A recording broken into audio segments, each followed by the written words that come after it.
everybody, and welcome to the Comedy Cellar Nightly Show. My name is Dave Juskow, and it is lovely to be here. I'm here with Mike Suarez, and we do this every Tuesday at 6 o'clock to promote the wonderful Comedy Cellar down on McDougal Street here in the West Village. Also, our sister club in Las Vegas that is at the Rio Hotel with our very good friend Mark Coco Cohen, and it's always a good time. If you happen to be in New York City today, you would be able to see our good friend Yamaneika Sanders perform this evening at the Comedy Cellar. And also, in a complete 360 of comedians, you might see Ryan Hamilton.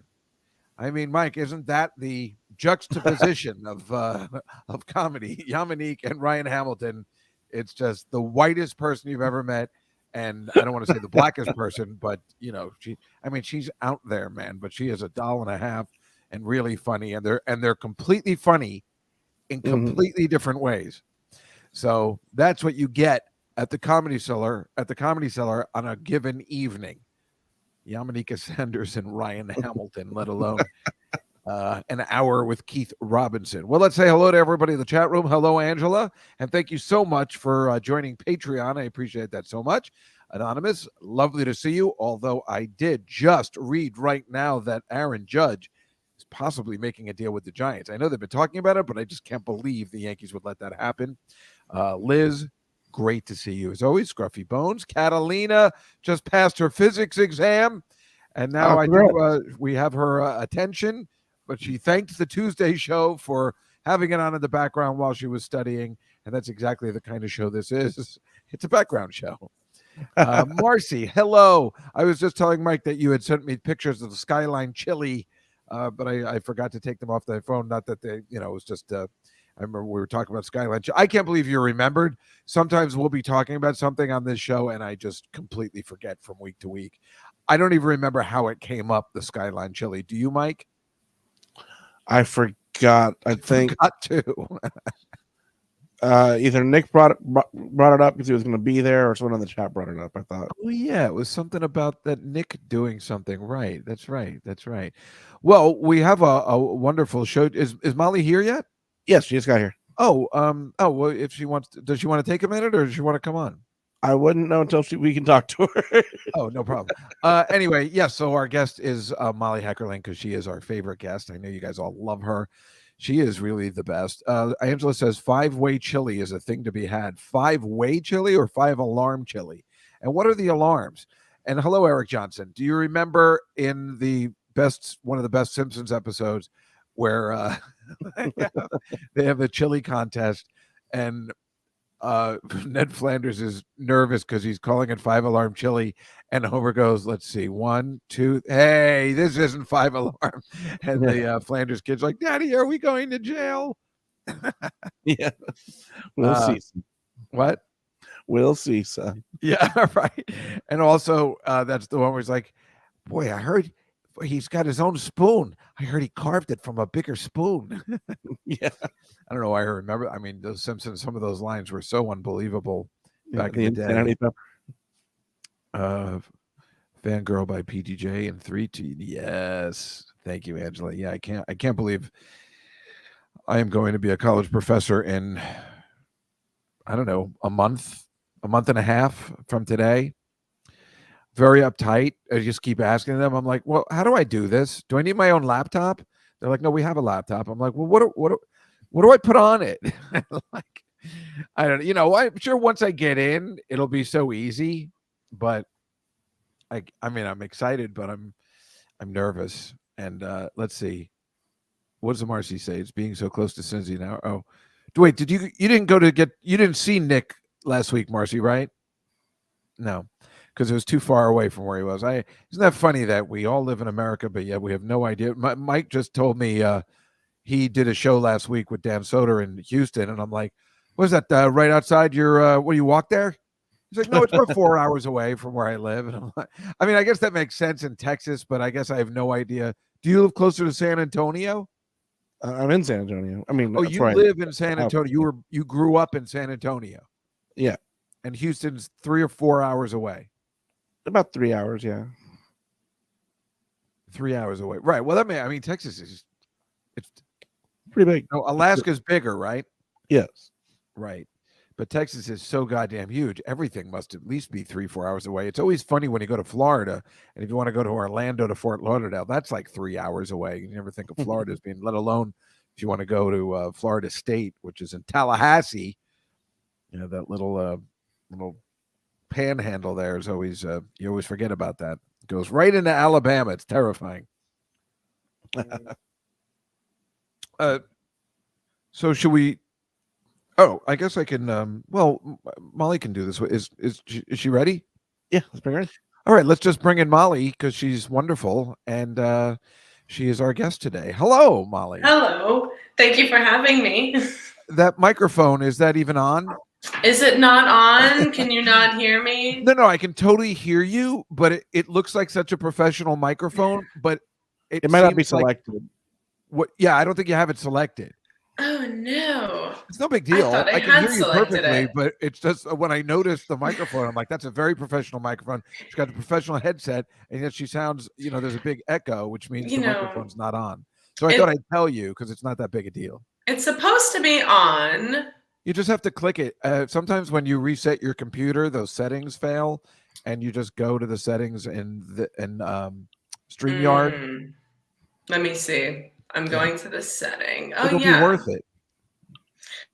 And now is it working? No, No, but it's all right. I mean, we can still hear you fine. Yeah, but it was Liz is really excited. Everybody's excited to hear you, to see you.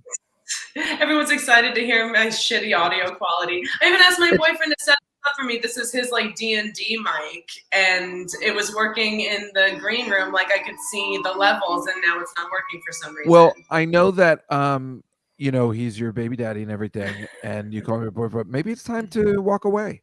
Maybe it's time to hook up with a real audio engineer. I'm just saying it. I'm just putting it out there because it's embarrassing.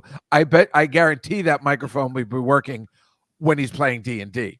I know, right? He probably did this just to spite me for being a passive-aggressive bitch. Do you want to try it again? It's really simple. You go to settings and you go to audio. I've had to do this before. I'm doing it, and it's only giving me internal. Is it working now? Is it any different or better? Yes. It is? Mike? Now it's a little different. Okay. So? No, it sounds the same to me. Oh, that's correct. It's only giving the one option. It's not detecting the microphone, probably. You're not. Why isn't it? Why isn't it detecting the microphone? Well, it's be a lot of things. Yeah, it could just be that I'm technologically inept, and I gambled and lost on this one, thinking that I could have nice audio. Oh, I thought you were talking. You gambled and lost on choosing a boyfriend. Like, well, that too. Look, the decision making has not been stellar. Well, then you would have to second guess moving to Vermont, and I was just outside in the rain in the city, thinking, "God damn it! I wish I lived in Vermont." You wish it was sleeting instead of raining? I just got a Sex in the City moment. I was trying to cross the street, and I just got pummeled with a car putting water all over me from a puddle, and that's when I was thinking of I wish I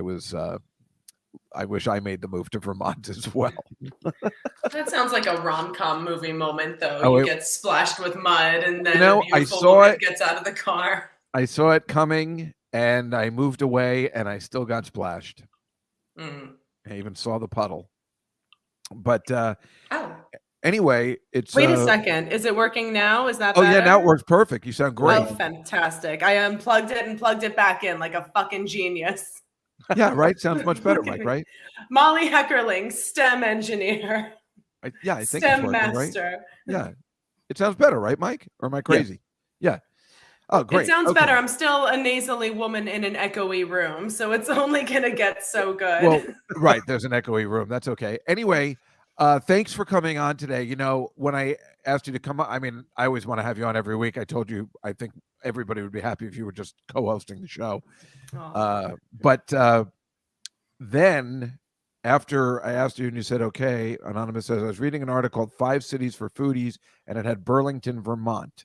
The You don't food is live near actually there, do really you? good. I do. I live in South Burlington, and Oh, the okay, you food live in is like Woodstock. really good. And the bagels are surprised. There's a bagel place right next to me, and it's like it rocks. The pizza's great. So like the food, I can't complain about. Hmm. The rustic splendor is a little unnerving, but having to drive everywhere, I'm not a fan of.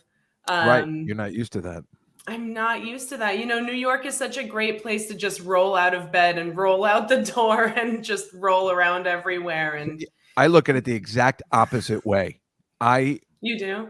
Yes, I don't think it's a roll around. I think you have to put yourself together because you're going to see your doorman or people in your building. Whereas I feel like when I'm in New Jersey at my sister's and I just go to the Dunkin' Donuts, that's a rollout situation where you just get in the car and nobody cares. But there's something about seeing the people in your building and the door people, and you want to. I don't know. I have to put on my makeup, my I know mascara. that's true. New York is very much the place where it's like you should dress like you're gonna meet the love of your life when you walk out the door. And in Vermont, it's like I'm going to the Hannaford. I'm wearing sweatpants. Like I don't give a. No one's gonna see me. It sounds I don't awesome. exist. That's not true, but it's I guess I don't know what you'd call it, fortuitous that I asked you on today. Obviously you heard about Kirstie Alley. I did. And it's just so strange that here you are, and your mom was extremely influential in her ascendance to stardom, I suppose, and made a very, very popular movie that in 1989, the top 5 movies were Batman with Michael Keaton. That's the number 1, which we all know made a slew of money out of nowhere. And then Indiana Jones 2. And Look Who's Talking.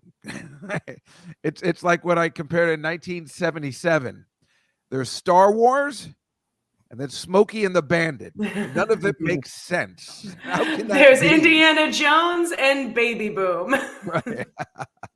Exactly. It's very, very odd, but that was a big money maker. Good for your mom and your future. And good for me. Good for my college fund. But I guess, how old were you then? 1? 0?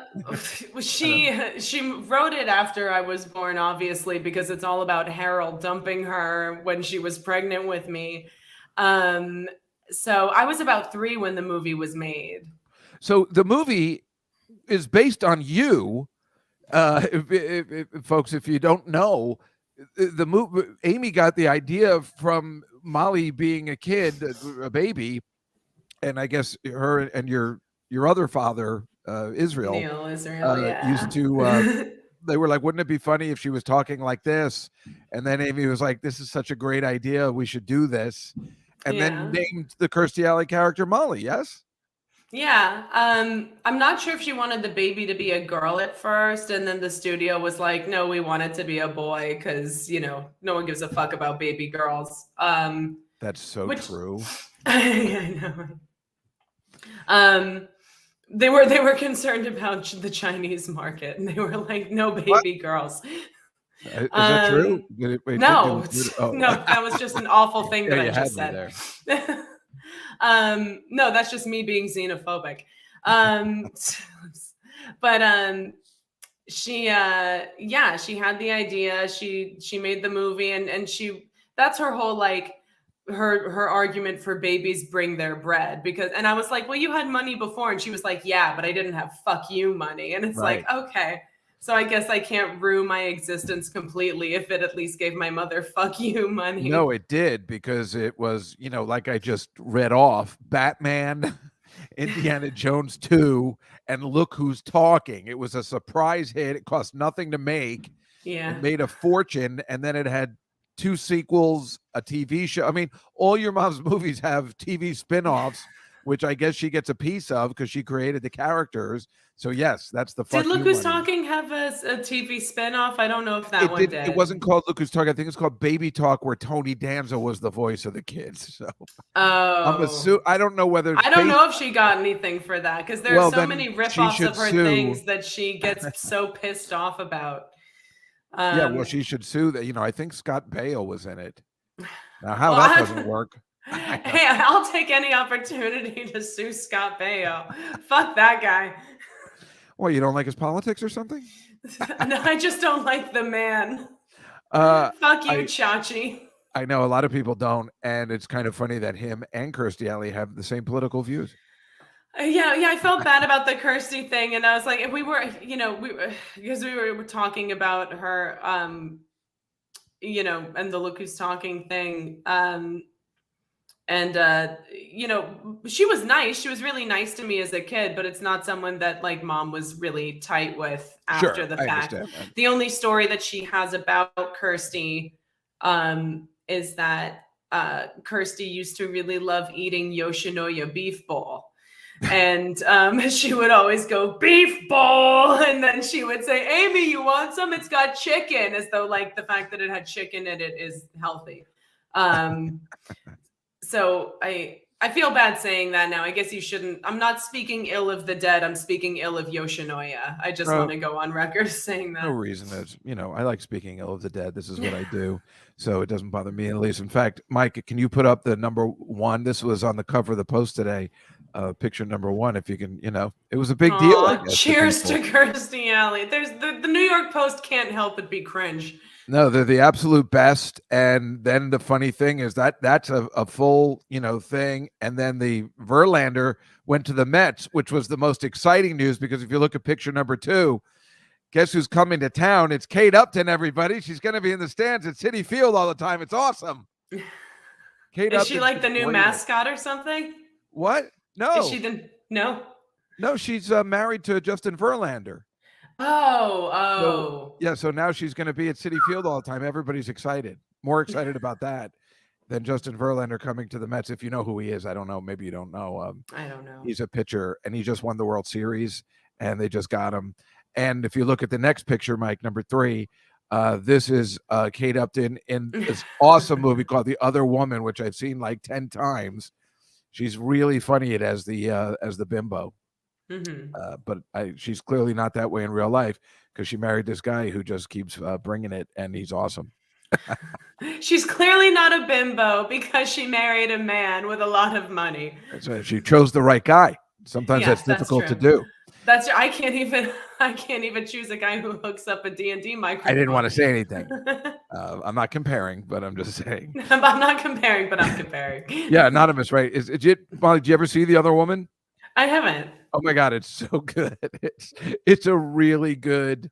Is that like the revenge one where it's like she finds out that they both find out that he's cheating, and then they like team up and these three, Cameron Diaz, Judd Apatow's wife, Leslie Mann, I think her name is, and Kate Upton are all sleeping with the same guy, but Leslie Mann is married to him, so they all get together. It's a really fun movie, good performances, and Leslie Mann's really good, and Kate Upton is exactly the way you want her to be in a movie when you're just using a model to make your point, I guess. So I enjoy that one. Meanwhile, if you put on picture number 4, this is what might have gotten Kirstie Alley into trouble for a while. Yeah.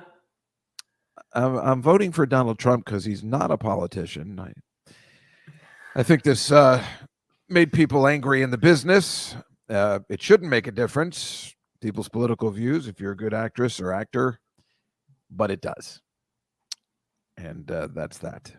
Well, I mean, let's be honest. It's not as though she was booking it hand over fist before making this comment. So, right. Good point. And there are right wingers who still, maybe they're just quiet about it. Or they're talented enough to, justify it. I mean, James Woods still works, right? Yeah, I guess so. Does he work as much anymore? I guess he's older, but yeah, he's one.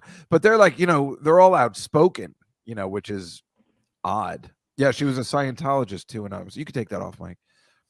But I think she got into Scientology after Look Who's Talking, because she met John Travolta. Oh, was he the one? Yeah. They're like both out back between takes, passing back and forth the Dianetics. And you might want to read this. It's a good read. Yeah. No, I don't think so. But you got to read it. It's going to be unbelievable. It's going to change your You life. gotta. So anyway, Molly performed at the Vermont Comedy Festival this past weekend, I did. and you were telling me that you performed at a 4:00 show for a bar full of children. Well, I mean, it wasn't only children, but there were quite a few children. There were 3 tables like that had kids with them. No, there was one table right by the stage that had 2 kids. A daughter so young that like she needed her mother to take her to the bathroom. There was one guy sitting right up front at the bar with his son, who was probably like 7 years old and wearing a little Santa hat, which was very wholesome. To talk about like doggy style in front of a little kid in a Santa hat. And then there was another table in the back that had a kid. So it's like, I missed the email because we were just like driving all day to get there. I mean, it wasn't like super far, but like, how far away was it? It's like an hour and 45 minutes away from where we live. And before that, it was a bum's rush of getting out the door, making sure Jason's mom was here to watch the kids and, trying to run through my shit because I'm always ill prepared. And when we got there, apparently, they requested that it be a PG-13 set because the managers previously had complained the day before about, comedians doing blue stuff. And they told you at the place when you got there? Well, they had sent an email that I just didn't see. Okay. The runners of the festival. But once I took the I talked to the host of the show beforehand, and he was like, "It's fine, it's fine." I ran the jokes by him, and he didn't think it was a big deal. When I got on stage, I prefaced it by saying that I didn't know it was supposed to be a PG-13 show, and the parents were just like, just let it rip. Like we don't. It's funny how quickly parents will just be like, no, fuck my kids. I want to have a good time. Do the blue stuff. But so I don't know what the other thing, of course, is how did you get booked on the comedy festival? Did you send in a tape? I sent them like a YouTube video or something. What happened was this was the first time they were doing it. So it's these 2 comedians, Colin Doyle and Matt Vita, that started the festival, and this was the first one. It's in Woodstock, Vermont. It was a lot of fun, just a great opportunity for. I was just saying it was a great opportunity for New York comedians to get exposure in Vermont because literally every comic was from New York. What I was saying is like, if they clearly you submitted a tape, they know your material.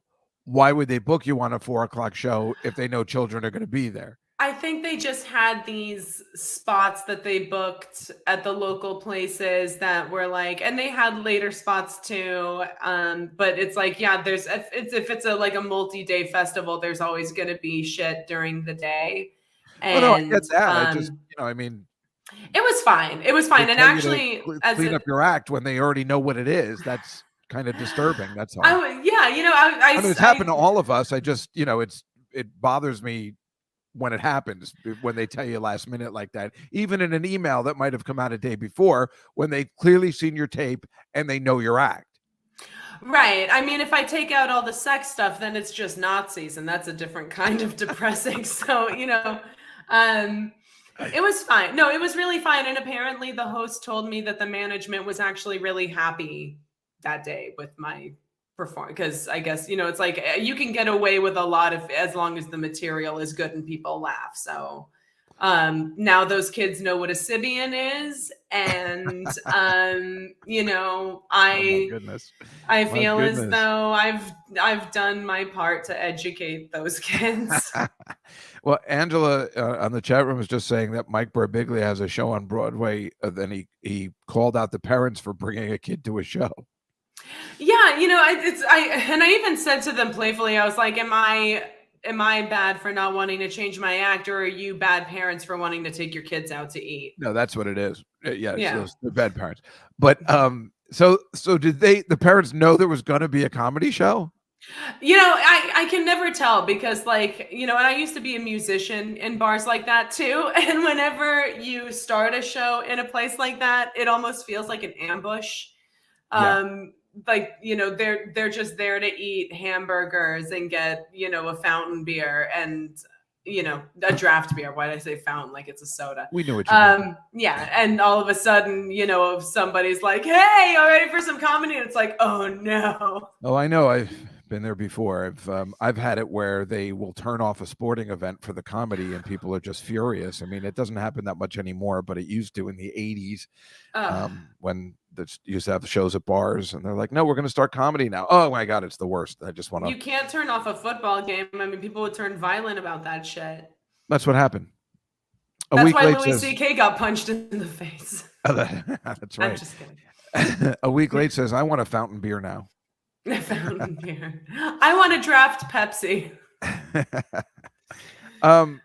Wait, I was just going to tell you something about the comedy. Oh, fuck, what was it?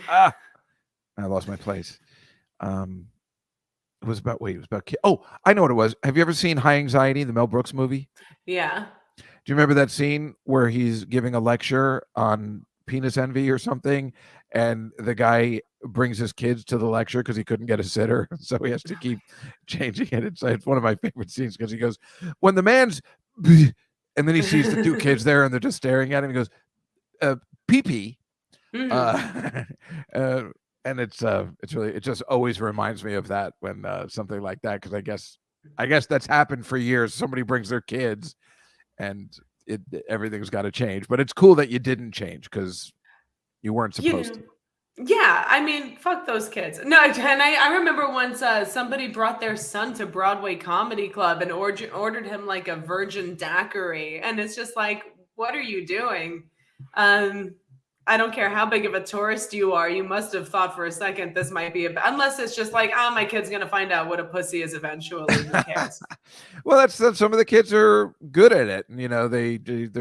They're good at, there's a couple of people I know, they can take their kids around and they can handle it. I don't know if I was that kind of kid. It's weird. I think about it all the time. My sister would take my nieces and nephews to come see shows at the Cellar I was doing, and my sister and I were thinking, like, God, can you imagine if we had an uncle that took us to these kind of things when we were 13, 14, 15? I mean, that's older than what we're talking about, but boy, what a great, unbelievable thing that would have been for us. I had that because Barbara, God rest her smutty soul. Barbara Streisand? No, my babysitter who was arguing with Gilbert Gottfried on Howard Stern. She loved stand-up comedy, and she also just like would always show me she would expose me to things that like you should never, like most parents would fire a babysitter for exposing your kids to. Now they will, for sure. But we would listen to audio cassettes in the car of like Chris Rock's Bigger and Blacker and Jackie Mason and George Carlin. So like at a very early age, I learned about like, getting your salad tossed and all that stuff. So I think that would have helped me in life, just learning about all that stuff early on. I was very sheltered. If only you had that reference in your back pocket for your bar mitzvah speech. Well, yeah, that probably would have made me really cool. Gilbert's kid is like that. Max, he's very much like his dad, and he likes all that kind of crazy stuff, and he's going to grow up to be an interesting fella.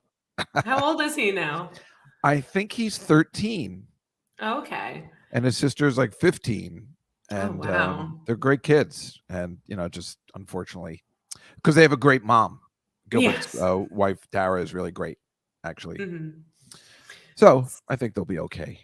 But it is funny to have, and Gilbert's daughter is gorgeous. Oh, really? Yeah. Because she's half Shiksa, right? Is his wife Jewish? You know what? I don't know. No, I think she's Jewish. Oh, okay. Her last name is Kravitz, I think. Oh, all right. I think she's half. That's what she's told me before. I think either her dad or her mom was. So, well, everyone always said that Gilbert would have been hotter as a woman. Would you? Because I've seen his sister, and I'm not sure that's true. Anywho, do you want to look at some slides I prepared today? Oh, yes, please. Good, because I think I have some good ones that hopefully they changed the wait, what, Mike, what am I doing wrong again? It's present, right? Oh, share screen, right? Yes. They changed things on whatever we're using. You changed. All right, I'm sharing. I'm sharing. Sharon!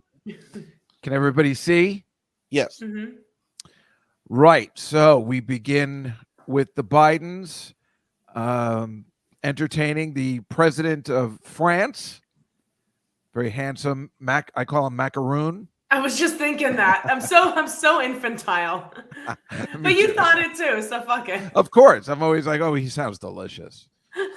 But yes, they're good friends, as you can see here. Aw. Taking a little tour of what. Look at that. I mean, it's unbelievable. Unfortunately, the last time a president and the president of France and the president of America were best buddies like this, I think was John Adams and King Louis XVI. And I don't know if you know what happened to him after that, but he got beheaded. So I don't know. Was it because he was friends with John Adams? Well, I guess we'll never know. It didn't help. No, it did not help. I don't think the French they were giving us, we went to them for aid against the British, and I don't think these people liked it. They didn't, they were like, why should we pay for them to, have Exactly. guns when we don't have any food? Right, exactly. And then this is his wife. Her name is Bridget. Mrs. Macaroon. Mrs. Macaroon. And I don't know if you know what happened to Louis XVI's wife, but it's Marie Antoinette, and she also got beheaded. So things aren't looking too good for the Macaroons. Not only did they get beheaded, they carried their head on a stick, and everyone's like, yeah. Oh my God.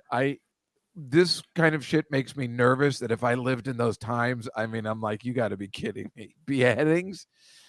Yeah. My head would be in the thing. In the basket? Yeah, probably. That's Marie Antoinette. Do you think that she looks anything like? Do you think was she the right choice? I don't know. I think Marie Antoinette has a longer head. She looks like it got smushed in a car door or something. I see more of an Amy Adams as this character, but I see Amina Suvari. Oh yeah. This is Macaroon at the NASA headquarters with our vice president, and they had a tour of NASA while he was here, and they showed him they got a first look at that James Webb telescope, that can see really far into space with the, this is merging galaxies that are, billions of miles away. It's this brand new telescope that can see far, which I love, because you can see all these little galaxies that you just have to say, how can we be alone? Something here's got to have life. We're watching two galaxies fuck. I mean, there has to be something there. Right?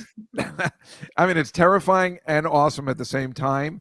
But I kept thinking that the Americans were just trying to be like, yeah, we have this new telescope. It's great. But they were actually just putting something in front of the telescope like Bugs Bunny used to do to Elmer Fudd.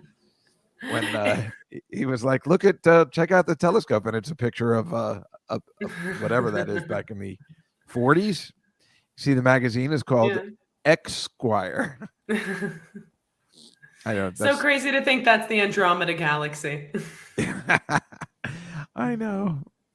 And that's just, this has no joke. I just love these kind of pictures of I just can't believe we live there. This spaceship took this picture. It's like the furthest any spaceship's ever been where they're going to try and put humans in. So they're testing it. And it's like all the far away, but it just, we live on this. It's so weird. What's keeping it up? When you ever get high and think that and panic? Or is that just me? I would have those moments if I'm laying in a grassy field, and I don't know if this is being a stoner, if it's being agoraphobic, but if I'm lying on the grass looking up at the sky, I feel like I'm going to fall. That's what I'm talking about. That's exactly the grassy field looking up at the sky. I keep thinking I'm going to fall. Do you remember this? There's an old Betty Boop cartoon called Ups and Downs where it starts off with every planet in the solar system having an auction for the planet Earth. And No. it's really funny. So like Saturn wins, and Saturn's like this old guy with a hat, and he removes the magnet inside the Earth, and everything just starts floating upwards. And it's very silly. So that's See, so how I you think feel. about now. You're talking about Betty Boop. I thought you were like angry because you'd never seen a Bugs Bunny cartoon before. You're even talking further back than Bugs Bunny's. But aren't those cartoons that like they stay with us, right? So I think about stuff like that all the time. Mm-hmm. Those little cartoons that stuff, and I think about I know. This is the the prince and princess were in town. They were at the Celtics game last week, and this is just before the ball hit her in the face. Really? No, I'm just making it up. I think Oh, but okay. it just Because looks that way.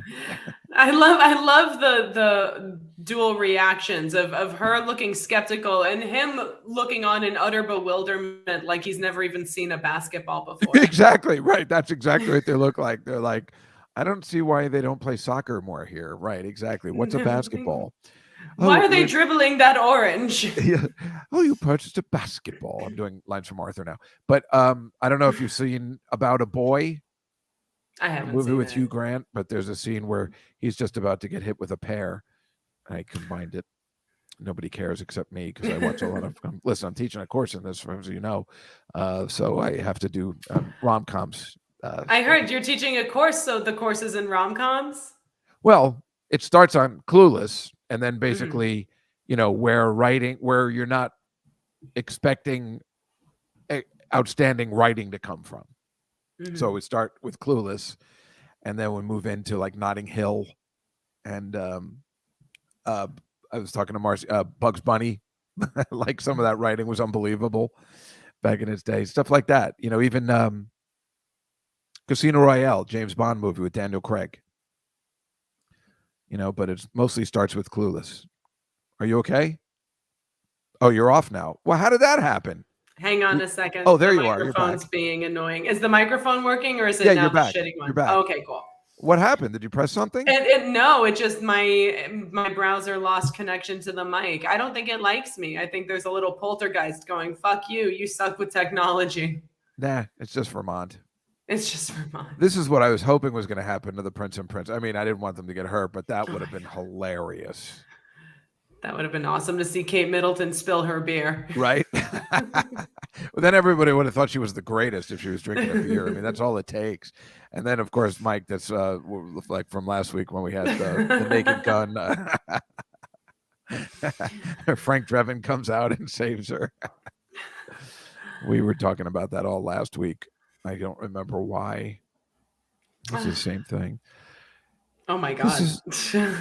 This is the Kenyan circus performing for the Pope, and they call themselves the Black Blues Brothers, I think. And it's just funny. Did they do it to that song, the Blues Brothers music? It's a good question. I'm not sure, but what is he saying to now? Go the other way. Like what is he giving them direction? I mean, what it's kind of rude. I think he's pondering, the mysteries of God's miracle while he's watching these guys form a human champagne fountain. I mean, look at this one. These guys are good. They are good. They don't just run cross country. They also do physical stuff, physical comedy. And then this was the headline reads, "The Pope briefly joins the circus." This was a Cuban act. And it's weird because then he actually did. He's juggling and riding a unicycle. The Pope? Apparently. I don't think it's a gag. I don't know. It's very confusing. But again, it seems more Naked Gun-like to me, but I think that's a real photo. That can't be him. He looks like he can barely sit and clap his hands at the same time. I know, but I want it to be him so badly. So have you been watching any of the soccer? Because no one has. I haven't. So don't I'm feel not bad. a sports person. Well, this isn't even. I mean, even if you are, a You're sports like, person, this isn't sports, it's soccer. yeah, we just don't care. Oh my God, Aunt Judy, happy birthday! That's right, it's tomorrow, December 7th. How could we forget Pearl Harbor Day? Oh my God. Anyway, this guy who's running on the field, he doesn't play, and he's all messed up because he's carrying like a flag for, I guess, gay awareness. Then he has Save Ukraine on the front, and he's also got Respect for Iranian Women on the back. Okay. So he's all over the place. So he's like the NASCAR of political issues. Exactly, with all those field. ads and stuff. Right. The Wonder Bread ad is right on his shorts.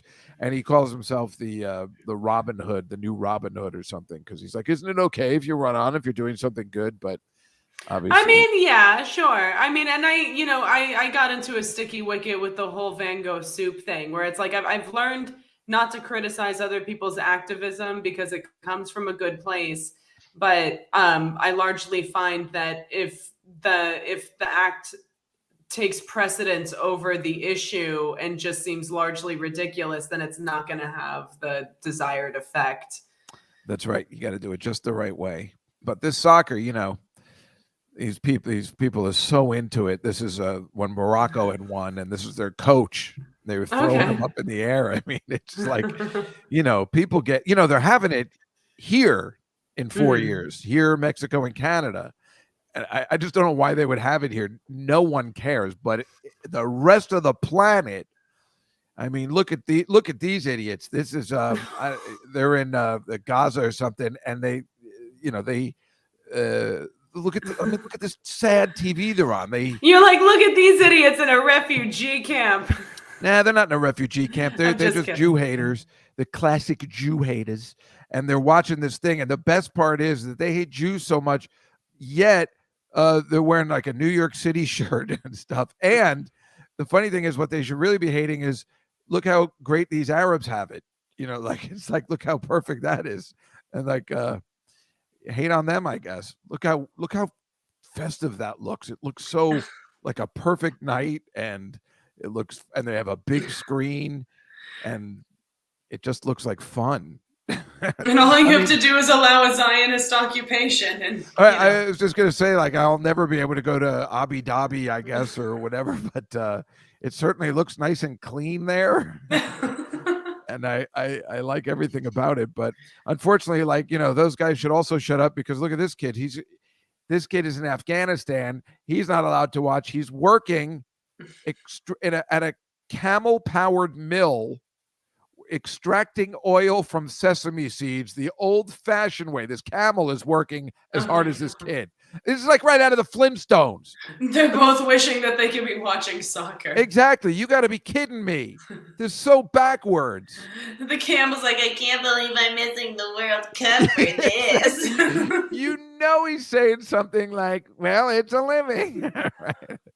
It's right out of the Flintstones. It's really messed up. I feel horrible for both of those. The camel, and I don't know who I feel more sorry for. That camel looks so adorable. And he's got to work. Yeah, a week later. It's a living. Exactly. Speaking of Jew haters, this is in Germany. But it looks so pretty. Like that. Wouldn't you love to spend Christmas here? Why is it that every Jew hating place is so scenic? I know. It's amazing. It's not fair. It looks so doesn't that look like a fun town to just spend the winter in? It looks like somebody's toy train set that someone who avoided their family for 20 years and just wants to live there. Exactly. It doesn't look real. And then, but this was right at Rockefeller Center, and the tree lighting. Mm-hmm. It is gorgeous. I saw it light up this morning live at 6 a.m. They put it on at 6 a.m. They turn it off, I think, at midnight. Put it on at 6 a.m. It's fun to watch it go on every day. That's gorgeous. It really is gorgeous. I never go around there the day they're lighting it because it's a mess. But on Mondays, after I have chicken wings with Chris Murphy, we always walk through Rockefeller Plaza, and we get to see the tree when nobody's around. It's nice. See, I have so much of my grandfather in me. I'm like, why don't they light up the tree after it gets dark? We don't own stock in Con Edison. Someone turn the fucking tree off. It is kind of weird that they turn it off. I mean, why not just keep it on 24/7? Well, maybe it is expensive to run. Who's your grandfather? Charlie Chaplin?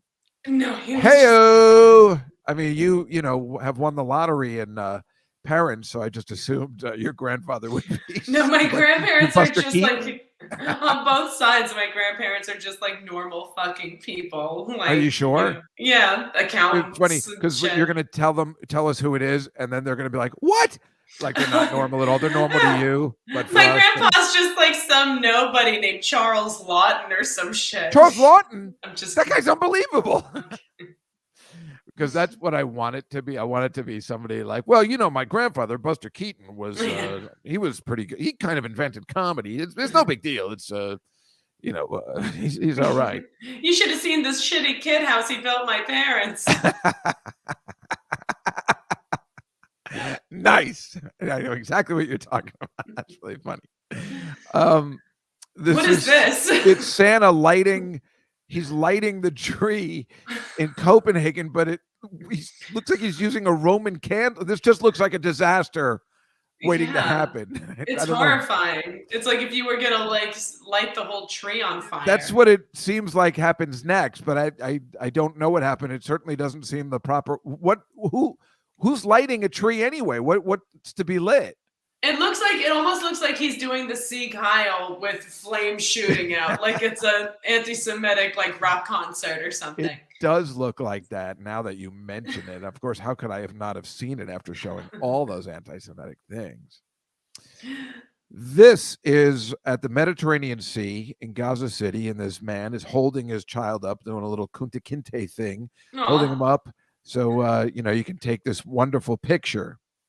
Now, if you look at this entire situation here, it's a little precarious, isn't it? Well, this happened to me in Ireland this summer. I was with Kevin Nealon, and he specifically said, "Dave, you're too small. Stand up on this thing so I could take the picture." And he made me stand up. I thought you were going to say that he held you up. Well, he did.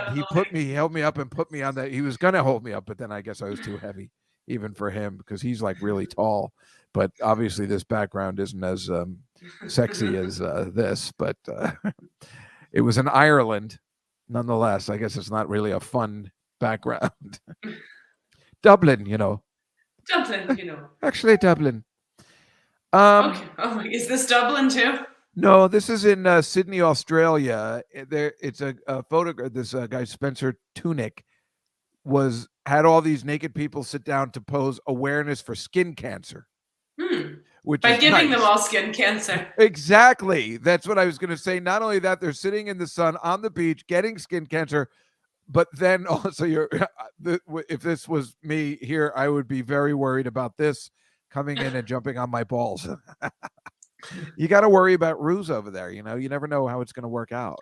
You got to worry about the spiders. I was talking to a friend of mine. He said that there's an episode of Peppa Pig where they find a spider and they name it Mr. Skinny Legs, and they're playing with it like, oh, isn't it cute, Mr. Skinny Legs? And apparently they took that one off the air in Australia because the spiders there are like giant and poisonous. Ew, really? And you shouldn't play with them. Ooh, I'm glad you told me that. Then I'm never going there. I'm terrified of spiders. Me too. Yeah, they have big spiders there. I don't know if you heard about this. They have Monkey Fest every year in Thailand. Oh, that looks awesome. They make a big feast for the monkeys. We showed a picture like this last year. They make a big feast for the monkeys. And the best part about it is, of course, here's a lady playing with the monkeys, but they apparently also have a monkey tribunal. I don't understand what this is or how this fits into. I don't think those are. Why are they putting fake monkeys, or are they I mean, what's happening here? They tried to put real monkeys in the tribunal, and there was way too much beating off and shit flinging. So. Exactly. It's just like this. I mean, that is exactly what this is. The stuff me and Attell have been laughing at for years. I sent him this picture immediately. I know. I like their outfits too, Anonymous. They're kind of great. I mean, there's nothing better than this guy with the bow tie. Oh my God. He's the serious monkey. Right. Oh, so now we go to now Kirstie Alley, as you may or may not know, was married to this awesome guy named Parker Stevenson, who was, I mean, look how handsome. I mean, they made a good couple.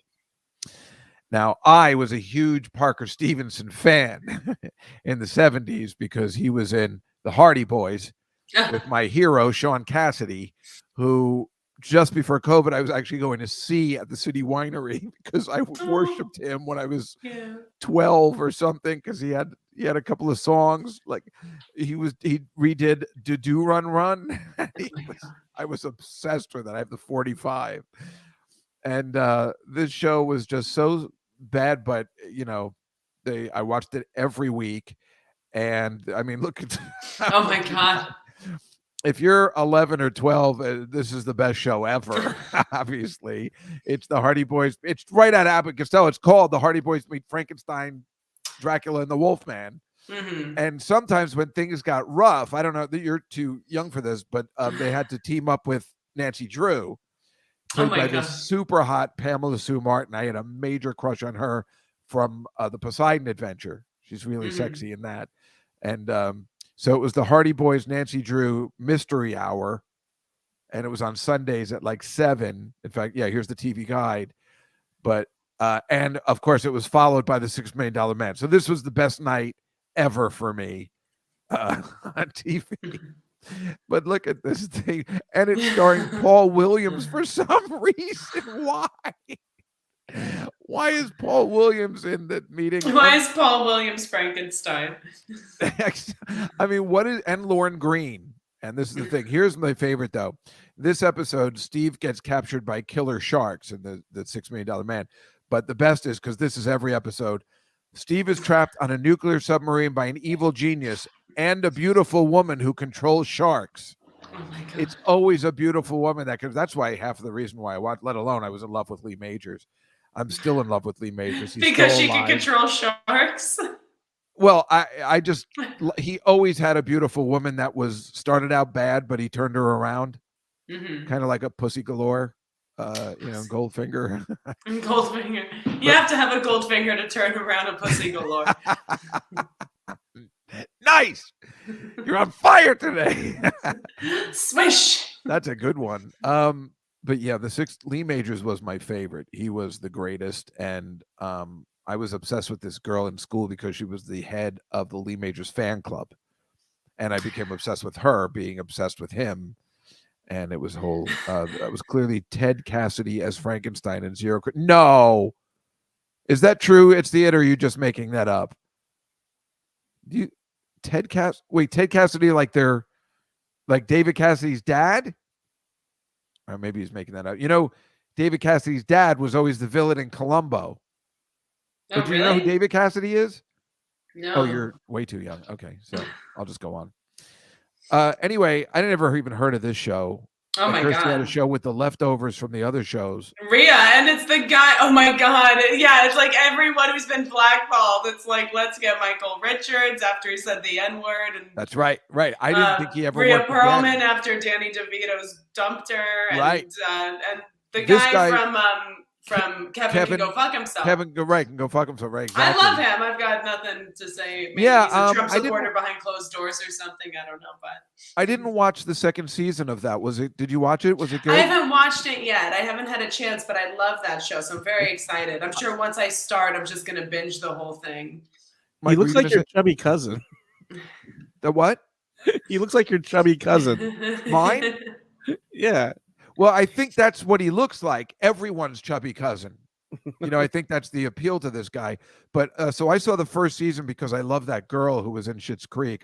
She's really sexy and she's a good actress.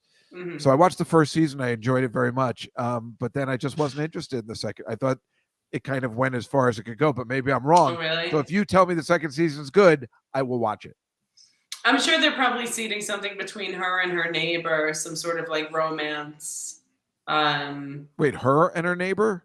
Yeah, I feel like there's a lesbian romance brewing. Oh, that's right. There what? You said you did see the first season, or you did? I did see the first season. Yeah, I did. Not the second season, but the first season. Well, I remember right. So the first season they did allude to that, but it wasn't her. It wasn't the lead. It was that girl who turned out to be a lesbian, but not for her. Right? I can't remember. I don't know. I felt like something was a brewing, but well, they just hate. They both hate men so much. It makes a lot of sense. Yes. I And know. can you blame them after you watch that thing? Meanwhile, Oh, she was amazing in this movie. This is one of the best scenes because you think, is this a Star Wars movie? I mean, a Star Trek movie. Yes, it's Star Trek, you girl. Is that the Star Wars? Yeah, you ever watch The Big Bang Theory? No, I hate The Big Bang Theory. Oh, you do? Why? I do because I don't want to say if you like it because I don't want to be okay. like that person who I feel like it's a show about smart people written by dumb people. Yeah, that's pretty much true. So I have no problem with it. And it also spoke to me because they're a bunch of geeks who, just like the hot girl next door. But I love what's his face. Johnny Galecki. Yeah, no. What is no. Is he the gay one that plays Sheldon? Oh, no, Jim Parsons, you mean? Jim Parsons. He was in a production of Harvey as the Jimmy Stewart character, yes. and he was amazing. He was good. I never saw it. Oh, yeah, I know so he was. Good. But on that show, they always go like, it's Star Trek or Star Wars, and then Blossom always goes, "What's the difference?" And Penny's like, "There is no difference." So she's like you. But for me, being a big fan of this, first of all, we all thought Kirk was going to get together with her, which maybe could have happened if she had stayed with the show. But let me tell you something. This Kirstie Alley, as beautiful as she is here and in that show, she was brilliant in this movie. Absolutely brilliant. And it's weird because what happened, we don't know whether we would have been talking about her today if she had kept with the series. She demanded more money than the entire cast for the third movie. Yeah. And that's why she wasn't in the third one. She demanded more money than Captain Kirk. And they're like, go fuck yourself. But go fuck yourself. We still have to pay for his toupees. We're not paying you that much. It'll slice into our wig budget. Zing. Exactly. So they just said, go screw yourself and get out, which was a big mistake because then they hired this woman to play her character. She's playing the same character. And not those only are some eyebrows. Exactly. Not only is she disturbing looking, I'm sure she's pretty without all that stuff, but not as, absolutely stunning as Kirstie Alley. Wait, was that a choice though? Those aren't her real. Is that her real? No. She's playing a half Vulcan, half Romulan. Oh, okay. Come on, Molly, get with the program. I don't. Okay. So this woman was horrible. And she might have been good in any other thing, but it's very difficult to play a Vulcan. And that's why Kirstie Alley was so good at it. To play deadpan and have, the way Leonard Nimoy did for all those years and yet be beloved and have some sort of sentiment to your character is a real to do. Because this woman couldn't do it. This woman couldn't do it so badly that in the fourth one, they just left her on the planet Vulcan because it was clear that everyone hated her. And they're just if like, it was bye, Kirstie bitch. Alley, she would have been in all six. And so, but would that have, but then Cheers is the only thing that really propelled her. So then you say to yourself, I guess she made the right move. Kind of pulled an Aaron Judge and just bet on herself, and it worked out. I know you don't understand that reference. I'm sorry. I don't, but it's a good bet. I understand that it's a something. It's a sports metaphor. Anyway, this woman, Robin Curtis, she loves it that this is her older at a convention and she loves every minute of it. So. Okay. Good for her. Good for you, right? Girl. You like to network with the comic nerds. Exactly. So you get that $5 commission for a photo. But it had always bothered me. That's why a lot of people like myself liked. Well, I like Cheers anyway, and nobody liked Shelley Long. Everybody liked the connection, but everybody hated her so much that everybody was happy when she just left. And the fact that Kirstie Alley came on and kind of single-handedly made that show go for another 6 seasons is a miracle in itself. And that's why, you stick with the show, people, you're beloved, like Ted Danson, Yeah. And I don't know if you know, Molly, and I don't know if you care, and I don't know if people care. I talk about it all the time because this is why people love Ted Danson, is that, the show changed once Shelley Long left. This was a big show in the 80s, very big. Right. Yeah. No, great. I know Cheers. Yeah. And you leave, the sexual tension was great, and it was big because of Shelley Long and Ted Danson. And when she left, they just thought the show was over. But these guys were also the ones that did Taxi. And so what they did was they just made Ted Danson the Judd Hirsch character in Taxi instead of making him the babe hound. Like he still was, but instead of doing that aspect, they made him the guy that everybody goes to for advice. And Sam, I'm Started- getting married today. Can you come and meet the in-laws with me? Started dressing him in big cable knit sweaters and stuff. Exactly. Right. He got older and he just went with it, and Yeah. he was the man, Love When you it. said sexual attention, I thought you meant Norman Cliff. No, I did not. Anyway, here's your mom. That's my mom. Kirstie directing Kirstie Alley and John Travolta. I mean, goddamn. I don't know what John Travolta's story is now, but he is an iconic person because of just Saturday Night Fever alone. I can watch that movie. I think I watch it almost every day whenever it's on. I love that scene where he's sitting at the table eating with his family and they're all just smacking each other in the back of the Isn't that the head. best? Just stop touching my hair. I Yeah. spend a lot of time on my hair and you touch it, Yeah, they just slap each other. It's amazing. That movie is something else. You can't really, you couldn't make it today. But, what are you going to do? You tell people, of course, Anonymous, what did I ever see? Grease. Of course, I saw Grease, but Saturday Night Fever is better. But it's got Donna Pescow. It's better.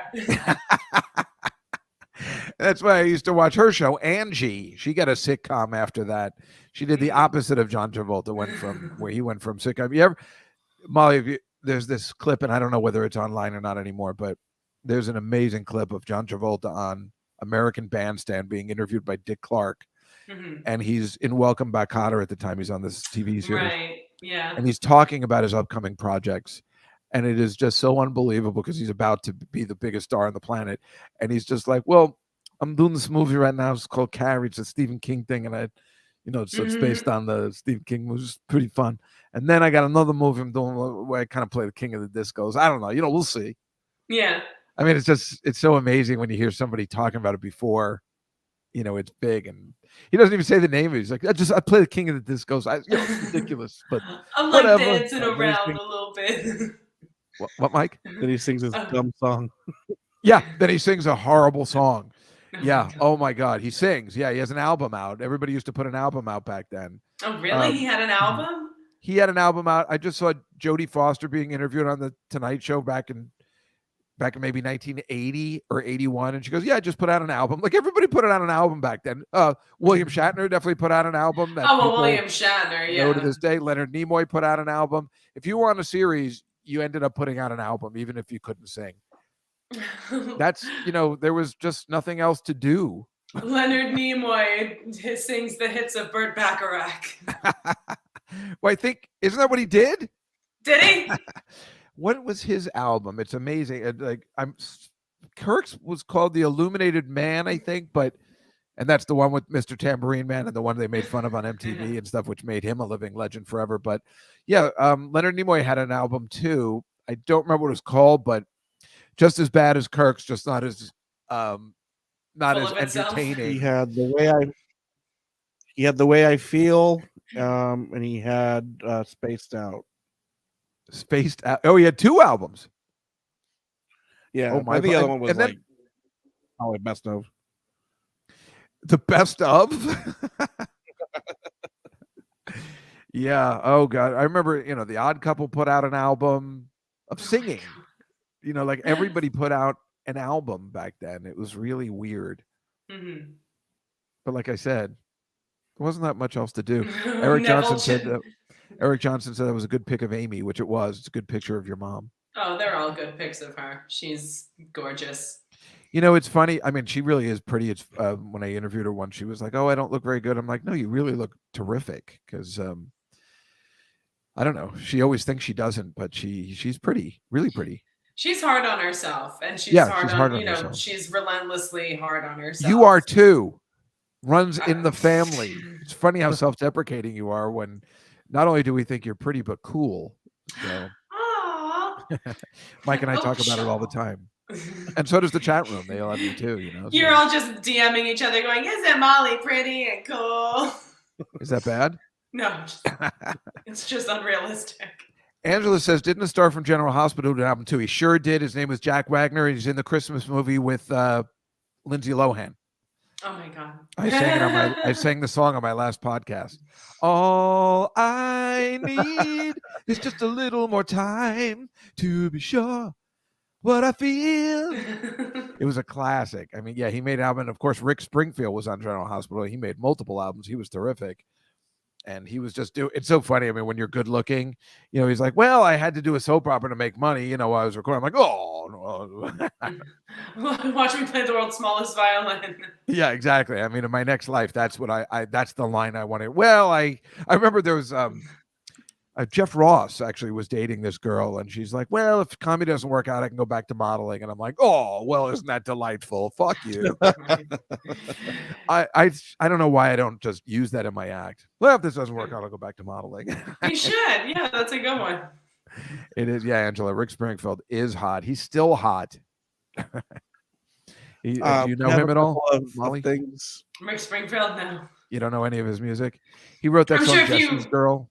Oh, okay. Yeah, I know it. Yeah. But he wrote so many good songs. In fact, the story is he had an album out where in the back of the album, and I don't know whether it was it was the third one, I think. In the back, it's just him in a t-shirt, you know, and Richie Balls Sambora. out. Yeah. So Richie Sambora, who's in Bon Jovi, wanted to buy his album because he was known as a good guitar player and he made good songs. And he had this album called Living in Oz's third album, which was around the music business known as really good, but because he was in General Hospital and this kind of guy who just wasn't taken seriously. But Richie Sambora from Bon Jovi was going to buy the album. He wanted to buy the album, but he couldn't do it because the guy's, you know, on the cover with his t-shirt, and he couldn't go to the counter to buy it. So that's why Slippery When Wet is just a garbage bag with the name of the album on it. Because they wanted to put a picture of John and Richie on it. Mhm. Like that. I don't know if you remember the Poison album. Yeah. Mike, yeah, you know it, right, Mike? If you can get a picture of the Poison album, because this was what was selling, and Bon Jovi was smart, and they were like, "No, we can't do this because we want to be around forever." And they're the only glam band that lasted, maybe because they just put out the album without, without making themselves look like women. They didn't rely on those dick sucking lips to Exactly. sell albums. Yeah, that Poison album cover is it's unbelievable because, you know, as a dude, you were like, why would they do that? But every girl we know bought that album. As a dude, it's like, why am I masturbating to this? Yeah, look at that. I mean, what man. what is going on? And it says, look what the cat dragged in, which is the name of the album, but it says drag next to this guy who looks like a drag queen. And they were ahead of their time. Meanwhile, that has that song Talk Dirty to Me, which was fantastic. Anyway, So funny. that's pretty much it for today. All right. I had a couple things sent to you. You what? A couple things were sent to you. Gabriel sent us this. Oh God, I remember. Oh, they did it like the old-fashioned foosball tape, right? But they made the World Cup one. Wow, that's smart. I haven't seen one of those in years. What else? And then Thank you, Gabriel. Scruffy Bones made this for you. It's a little video. Captain, my captain. Sit down, Mr. Anderson. You hear me? Sit down. A warning, Anderson. Out. Oh, Captain, my captain.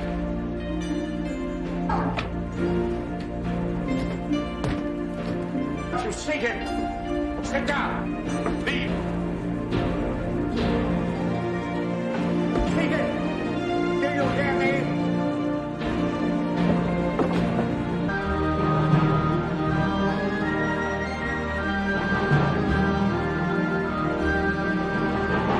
That's Jeff Ross.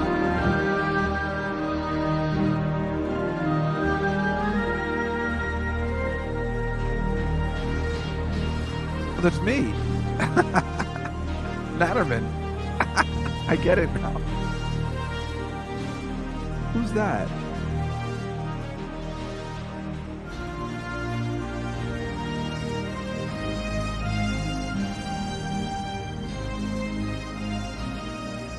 Thank you, boys.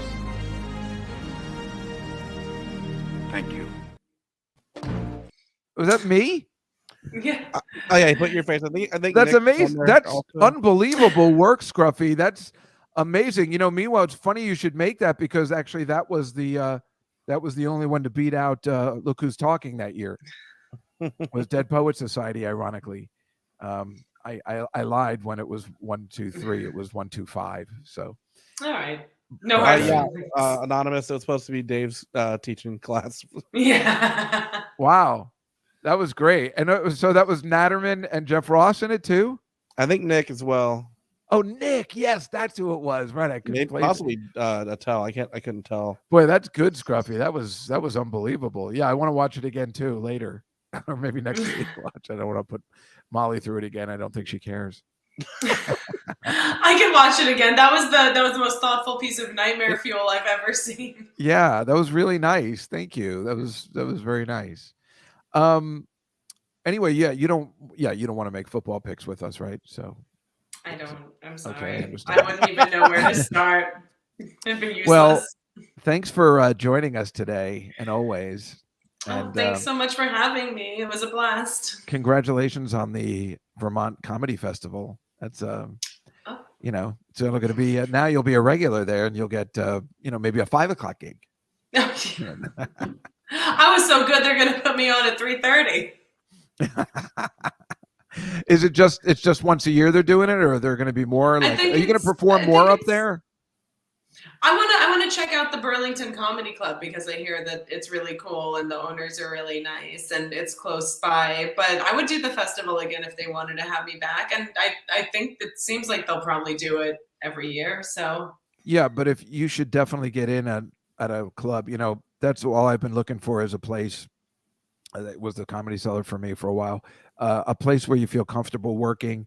You can really, if you feel comfortable at a comedy club that likes you and kind of lets you just go on at least once a week, well, you can really get good, especially where you feel comfortable somewhere. And I used to have places like that for a while. It was Caroline's and then Catch a Rising Star and then the Cellar.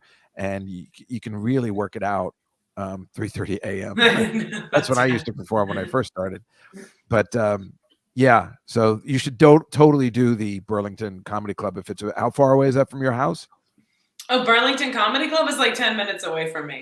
You should talk to them, and we should all do a show. They'll bring Marina up because she's going to be there this weekend, and we can all perform together. Wouldn't that be fun? That would be amazing. That would be a dream come true. Let's do that. Yes. We'll get it ready. All Awesome. right, good. Bring Chris Murphy too. Bring Chris Murphy. Let's not get carried away. Anyway, I don't want to travel with him. That's all. But Molly, thank you so much for joining us. If I don't talk to you, have a great holiday. Happy Hanukkah. Thank you. You too. Chappy Chanukah. Yeah, and I'll see you next time.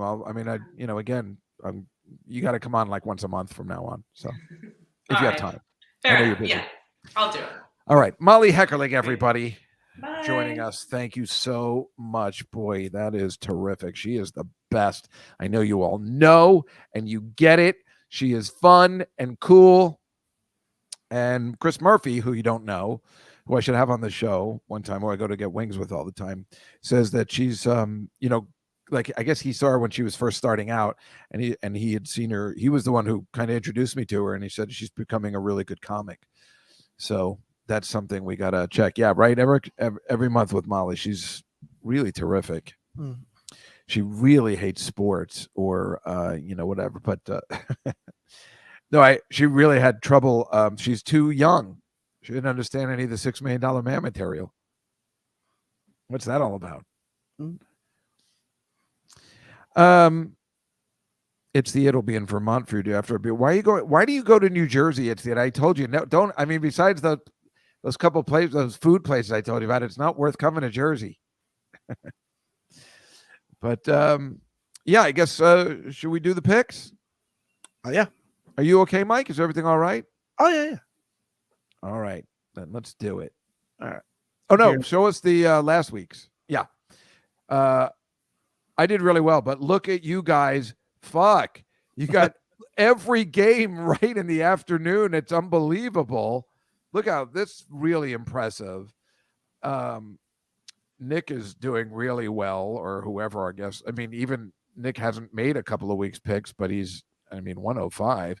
I'm right behind. I did all right this week. I didn't think I did that good. I'll tell you the one that really pissed me off was obviously the Jets one was bad, but that was just, you weren't sure how that was going to end. But Cleveland, right? What's the one I was going to talk about? That was Oh, this Dallas one. I mean, that was, boy, they really did a number on the Colts. They stink.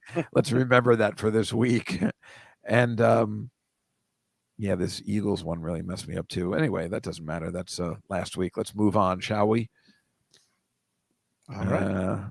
All right. I am going to share my screen. Here we go. I am sharing it. It's up.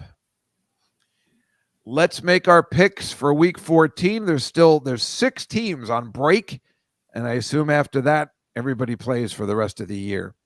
So we'll start with this shitbag game on Thursday.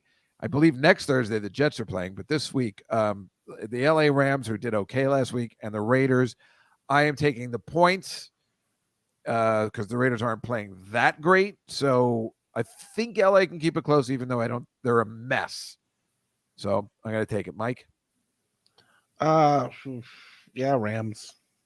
It's tough. I put Molly just in case, but I'll ask Nick what he likes. And what do you guys like here? You're like, I see the Raiders. I see the Raiders. All right, we'll go Raiders. I see 2 Raiders.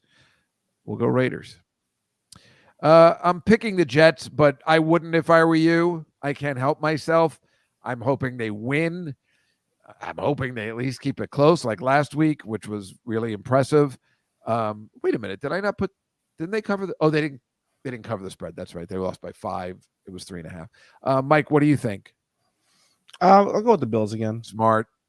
Should I just pick the Bills for you guys? Yeah. No, they're going Jets. They are. I see Bills. They have 1 Bills and a bunch of Jets. All right, suckers. You're making a mistake. I have to take it, but you don't. I'll tell you what, Marcy, though. Totally taking the Bengals here. Cleveland might have won against Houston, but that guy hasn't played in 2 years, and they stink. They have a good defense, but maybe the Bengals don't because they beat Kansas City, and maybe there's a letdown, but I'm totally taking the Bengals. I know it's a rivalry game, but Deshaun, what was it? Deshaun Watson, is that his name? No, do I have that right? The guy who just came back who, had raped all those women, not raped, but touched all those women. Mike, what do you think? Bengals. Yeah, it's a big spread, but it's only by 7. And of course, we'll pick the Bengals for Marcy. And I'm taking the 16.5. I just, after what I saw last week, I don't see, right? I don't see how it wouldn't be that, Mike. I'm going to go with Cowboys as well. Yeah, I'm worried about it because I don't know. A lot of times, professional teams, 16.5, you don't take, but how could you not after what we saw last week? Everybody's taking Cowboys over here? Yes. All right. And Scruffy, again, let me just say thank you very much. That was really nice. Let's look at that again before we wrap up so we can really get it. Anyway, this is a tough one. The Lions are playing really good, and the Vikings don't play that great on the road. I'm going to take the Lions. It's only -1.5. It's really interesting. I don't know. They've been playing very good, and the Vikings don't have much of a defense, and the Lions put up points. Mike? Yeah, I'm going to go with the Lions as well.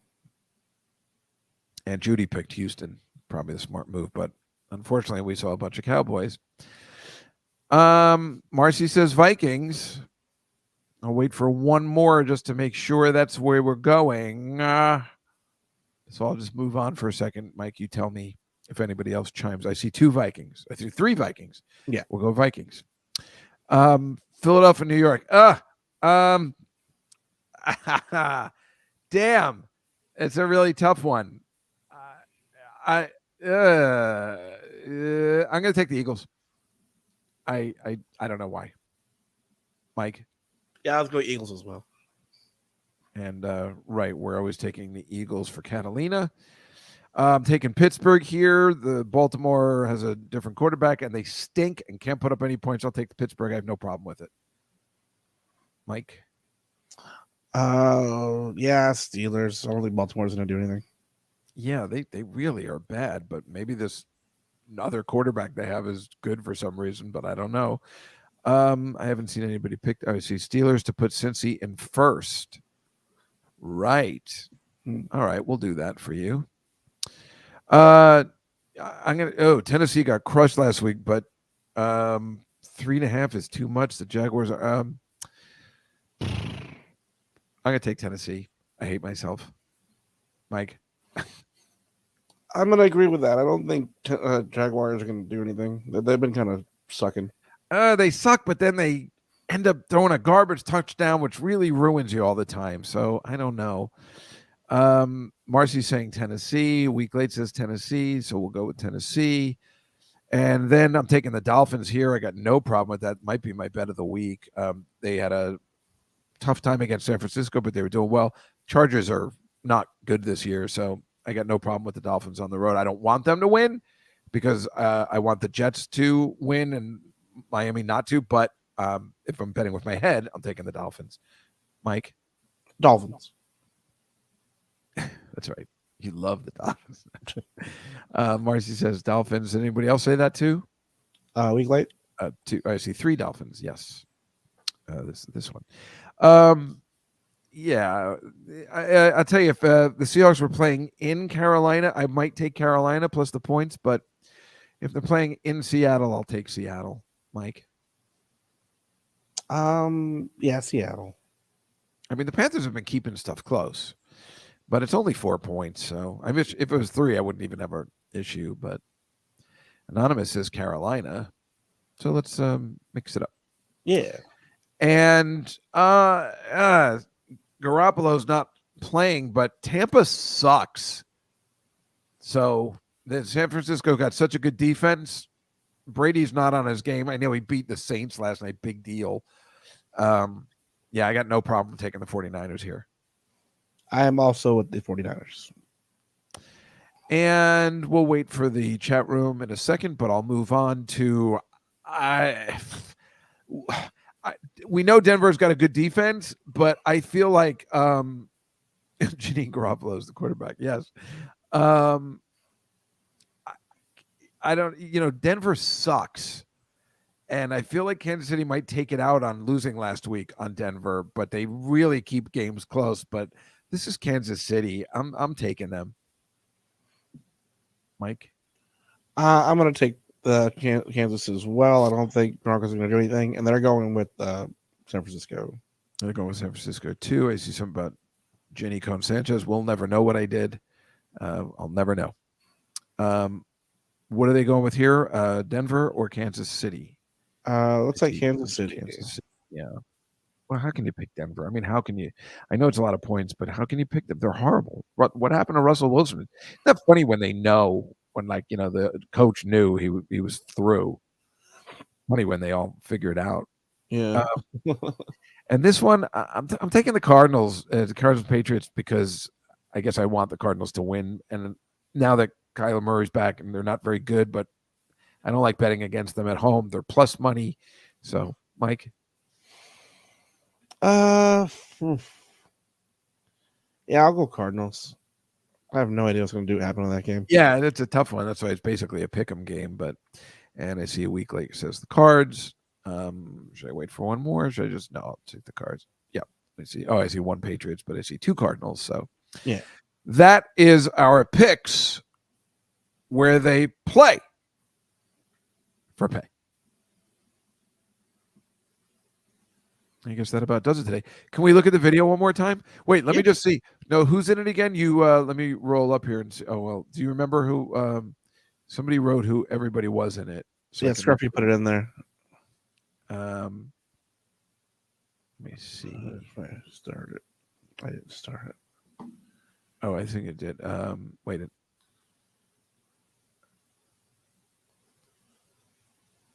Damn it. I really want to know. I know it was me. I heard Russ was in it, I think, if I read it correctly. There it is. Oh, Nick, Ross. Oh, Jeff Ross. I thought Russ. I was thinking of Russ Maneve. Gnome. Oh, Mike and Natterman. All right. Yeah. Let's look at it one more time. It's awesome.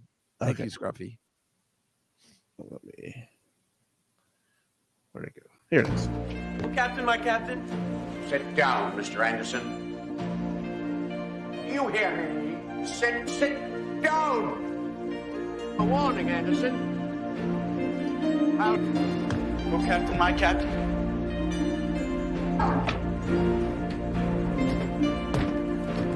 You're seated. Sit down. Leave.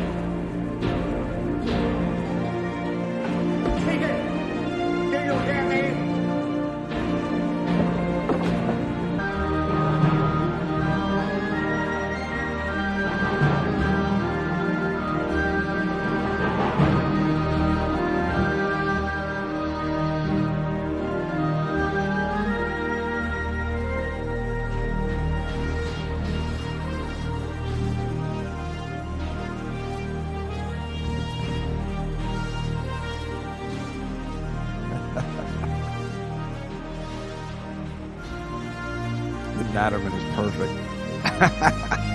Look at me. I gotta get that coat. Thank you, boys.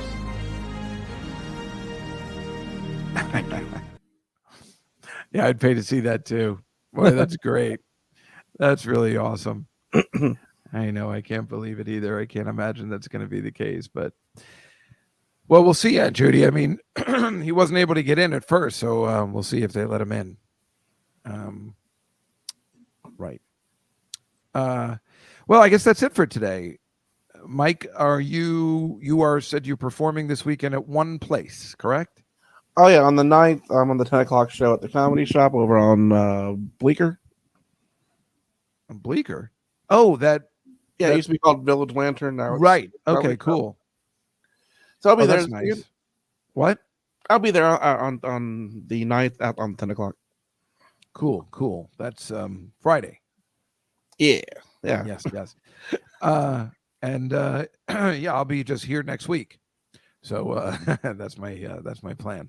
So thank you so much, everybody, for tuning in today. As always, we love doing the show for you. This is the Comedy Cellar Nightly Show. Come down to the Comedy Cellar anytime, any day, 7 days a week, 4 different rooms, maybe even possibly heading for a 5th room, because everybody wants to see what's going on at the Comedy Cellar and the Comedy Cellar in Vegas.